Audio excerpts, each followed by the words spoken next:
बिहार के मुख्यमंत्री नीतीश कुमार के बेटे निशांत की राजनीति में आने की चर्चा जोरों पर है। वैसे नीतीश कुमार अब तक राजनीति में परिवारवाद को लेकर विरोधियों पर हमलावर रहे हैं, लेकिन निशांत की राजनीति में उतारने को लेकर जदयू में भी मंथन का दौर जारी है। जदयू के कई नेता तो उनके स्वागत को तैयार बैठे हैं। दरअसल बिहार के सियासी गलियारों में नीतीश कुमार के उत्तराधिकारी को लेकर भी चर्चा होती रही। माना जा रहा है कि अगर चर्चाओं को सत्य माना जाए और निशांत अगर राजनीति में आएंगे तो उनको नीतीश के उत्तराधिकारी के तौर पर देखा जा सकता है। सूत्रों की माने तो इसके लिए परिवार के सदस्यों के अलावा पार्टी के कई नेता भी राजी हैं। लिहाजा कहा जा रहा है कि होली के बाद निशांत कुमार औपचारिक तौर पर अपने सियासी सफर की शुरुआत करने वाले हैं। नीतीश के बेटे निशांत की पॉलिटिकल पार्टी एंट्री के सवाल पर जदयू के नेता और बिहार सरकार के मंत्री अशोक चौधरी कहते हैं, जब मेरी बेटी राजनीति में आ सकती है तो वो क्यों नहीं आ सकते।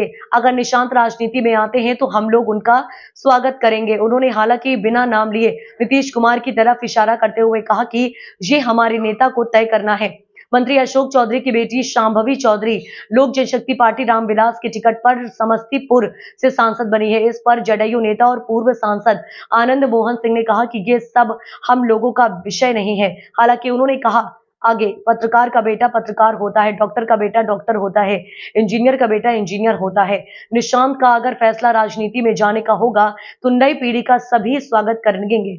मुख्यमंत्री नीतीश कुमार के बेटे निशांत कुमार की सियासी पारी को लेकर इस समय जमकर अटकलबाजी चल रही है। निशांत कुमार अपने दादाजी के सम्मान में आयोजित कार्यक्रम में शामिल होने अपने गृह क्षेत्र बख्तियारपुर गए हैं और वहां उन्होंने अपने पिताजी के काम की बदौलत उनको फिर से मुख्यमंत्री चुने जाने की अपील की थी। उसकी ये बात, उसकी चर्चा शुरू हो गई है। उनकी राजनीतिक पारी का जल्द ही आगाज हो सकता है। चर्चा है कि होली के बाद निशांत कुमार के सियासी पारी का आगाज हो सकता है। हालांकि इसे लेकर अब तक जदयू की ओर से कोई आधिकारिक बयान नहीं आया है। इस साल के आखिरी में विधानसभा चुनाव होने वाले हैं और ऐसे में अगर निशांत कुमार चुनाव मैदान में उतरते हैं तो माना जा रहा है कि कार्यकर्ताओं का मनोबल बढ़ेगा। चर्चा तो यहां तक है कि निशांत कुमार आगामी विधानसभा चुनाव में भाग्य भी आजमा सकते हैं।